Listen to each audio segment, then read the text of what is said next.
Likukela believes the new government is trying to respond to the real issues people are facing by looking at them in a fresh way.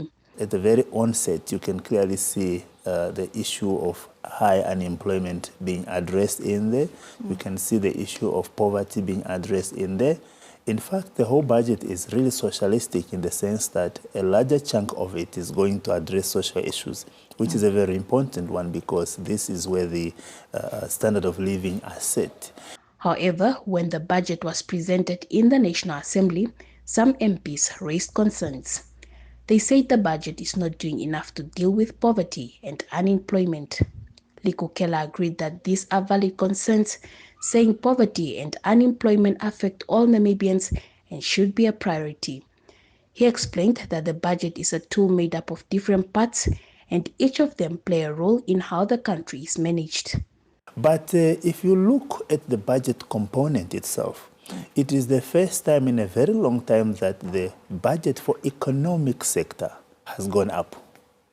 It is also a very first time in a very long time that the budget for transport and infrastructure has gone up.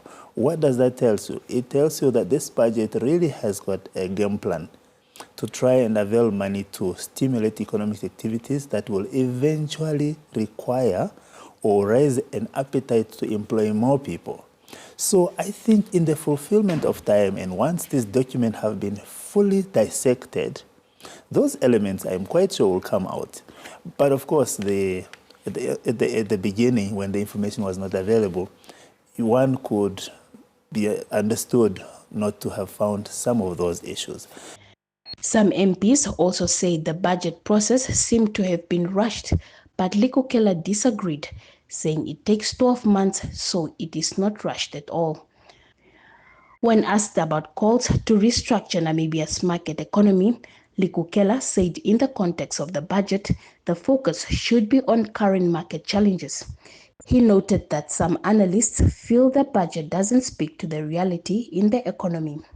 In closing, Likukela encouraged lawmakers to take time and understand the technical side of the budget better as the debate continues in Parliament this week. Martha Mafangeo, NBC News, Parliament.